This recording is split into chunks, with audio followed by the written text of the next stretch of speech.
Mains practice रीज में आप सभी लोगों का स्वागत है। ऑर्गेनिक को जीरो से सीखना है तो आप मेरे इस बैच से जुड़ सकते हैं। अभी हम क्वेश्चन ही आपको सॉल्व करा रहे हैं, लेकिन जो हमारा प्रॉपर कोर्स है उसमें आपको जीरो से ऑर्गेनिक सिखाई जाएगी।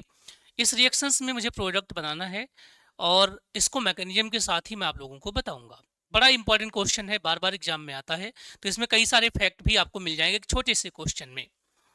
ध्यान से देखिएगा, एल्कोहलिक केवेज का फंक्शन क्या है पहले ये मैं बता देता हूँ।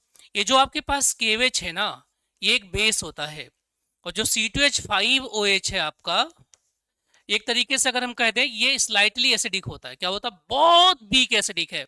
बहुत वीक एसिडिक होने की वजह से जब इनके बीच में रिएक्शंस होता है तो केवेज इसके इस H को ले जाने की कोशिश करता है, तो ये क्या कर सकते हैं, वेरी वीक एसिड है। लेकिन जैसे इसको केवेज में डालते इसका H जाता है तो बचता क्या है, C2H5O-। हम जानते हैं कि जो जितना वीक एसिड होगा उसका कॉन्जुगेट उतना ही स्ट्रांग क्या होगा, बेस होगा। तो ये क्या हो गया, स्ट्रॉन्ग बेस हो गया। क्या हो गया? स्ट्रॉन्गेस्ट बेस कह सकते हैं आप, स्ट्रॉन्गेस्ट बेस हो गया। और बेस का काम क्या है ये आपको पता ही है। बेस का काम है ऐसे प्रोटॉन को पकड़ना जो एसिडिक है उसको खींच के अपने साथ लेके जाना, यानी बेस डी प्रोटीनेशन करता है। क्या करता है? बेस डी प्रोटीनेशन करता है, जबकि एसिड क्या करता है, प्रोटीनेशन करता है। तो प्यारे दोस्तों, जहां पर भी इस एरो में आ जाए ये चीज, ये क्या करेगी, डी प्रोटीनेशन यानी प्रोटॉन को ऑब्स्ट्रैक्ट करेगी। अब किस प्रोटॉन को ऑब्स्ट्रैक्ट करेगी वो सुटेबिलिटी के हिसाब से डिपेंड करेगा, और या कंडीशन के हिसाब से डिपेंड करने वाला है। तो इस क्वेश्चन में ये कह रहा है कि हमारे पास एक टू फ्लोरोब्यूटेन है। एक्चुअली में क्या है, टू फ्लोरोब्यूटेन है यहाँ पर, राइट। अब क्या हो रहा है, ये जो आपके पास एल्कोहलिक केवेज में आपके पास है बेस, जो आपके पास है C2H5O-, राइट। ये न्यूक्लियोफाइल भी बन सकता था अगर ये Cl होता, ये आयोडीन होता, ये Br होता, लेकिन ये बहुत ही पुअर लिविंग ग्रुप है। कैसा है? पुअर लिविंग ग्रुप है, तो ये जाएगा ही नहीं, जितना मर्जी आप इसमें पानी डाल दीजिए, क्योंकि ये पुअर लिविंग ग्रुप है।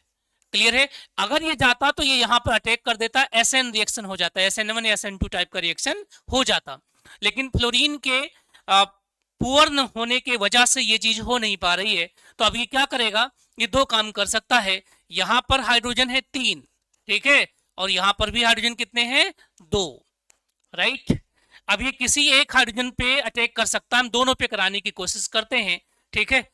तो सबसे पहले हम इस वाले मोड में जाते हैं कि ये क्या करे, ये हमारा क्या करे, यहां वाले हाइड्रोजन को आप एक बार, यहां वाले हाइड्रोजन को क्या करिए, C2H5O- से इस वाले हाइड्रोजन को अपसेट कराते हैं। जब भी हाइड्रोजन जाएगा तो हाइड्रोजन हमेशा क्या करता है, अपने इलेक्ट्रॉन को छोड़ के जाता है H+। तो क्या हुआ, ये जो आपके पास पोजीशन है, यहाँ पर तो हाइड्रोजन रहेंगे ही रहेंगे, CH3 रहेगा, यहाँ फ्लोरीन हो गया, यहाँ पर नेगेटिव चार्ज आ गया है, एक कार्ब अनायन बन गया। कैसा बन गया? कार्ब अनायन। और कार्बन आयन कौन सा है, 2 डिग्री है। कैसा है? 2 डिग्री कार्बन आयन है। हम जानते हैं कि कार्बन आयन की स्टेबिलिटी का भी अपना ट्रेंड होता है। क्या होता है? कार्ब अनायन की जो स्टेबिलिटी का ट्रेंड है वो 1 डिग्री सबसे स्टेबल है, फिर 2 डिग्री स्टेबल है, फिर क्या है, 3 डिग्री स्टेबल है, राइट, कुछ ऐसा है। अब क्या है, ये अनस्टेबल है एक तरीके से क्योंकि 2 डिग्री है। अब अगले स्टेप में क्या होगा कि जो आपके पास ये माइनस है इसको देख करके यहाँ का इलेक्ट्रॉन क्या होगा, रिपल होगा, और ये फ्लोरीन भाग जाएगा, और यहाँ पर क्या आ जाएगा, एक डबल बॉन्ड आ जाएगा। तो इस तरीके का एक कंपाउंड बनेगा, ठीक है। इस तरीके का कंपाउंड आपका बन सकता है, 2 ब्यूटीन बन सकता है। आप कह सकते हैं क्या बनेगा, 2 ब्यूटीन, राइट। लेकिन अगर आपके पास ये हाइड्रोजन इस वाले को ऑफसेट करता है इस वाले स्टेप में, ठीक है, तो अब कहानी कैसी हो जाएगी, दैट इज ये जो फ्लोरीन है आपका, यहां पर जो माइनस आ गया आपका, यहां पर क्या हो गया, CH2- हो गया। ये 1 डिग्री है तो कंपेरेटिवली स्टेबल है। अगर इंटरमीडिएट स्टेबल है तो प्रोडक्ट भी क्या हो जाएगा, स्टेबल हो जाएगा। साथ ही साथ ये जो फ्लोराइड आपका होता है ये इसको स्टेबलाइज करता है माइनस वाले चार्ज को, ठीक है। और इस चीज का ये क्या है, कॉन्जुगेट बेस है। क्या है? कॉन्जुगेट बेस है। जब किसी में से भी हाइड्रोजन निकल जाता है ना तो उसको हम क्या बोलते हैं, कॉन्जुगेट बेस बोलते हैं। अगले स्टेप में क्या होगा, फिर से सेम चीज होगा, यहां से इस नेगेटिव को देख करके यहां इलेक्ट्रॉन क्या होगा, क्लोराइड का ये बॉन्ड पोलराइज होगा और ये निकल जाएगा और बन जाएगा क्या, दैट इज यहां पर डबल बॉन्ड आ जाएगा। ये आपका मेजर प्रोडक्ट है। क्या है? ये मेजर प्रोडक्ट है, यही मेजर प्रोडक्ट है। हर केस में अगर यहाँ क्लोरीन होता ना तो ये बन आपका कोई दूसरा आपके पास फ्लोरीन की जगह पर होता, ठीक है, तो आपका प्रोडक्ट अलग आता।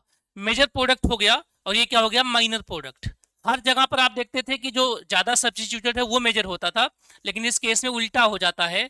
और ऐसे रिएक्शंस को हम बोलते हैं क्योंकि इसमें कॉन्जुगेटेड बेस बना है और इवन हुआ, इलिमिनेशन हुआ है, तो ये रिएक्शन किसका एग्जांपल हुआ, E1CV रिएक्शन। कैसा हो गया, E1CV रिएक्शंस में हाफ मैन प्रोडक्ट बनता, कैसा बनता है, हाफ मैन, सेटजप नहीं बनता है, ये सेटजप है और ये क्या है, हाफ मैन है।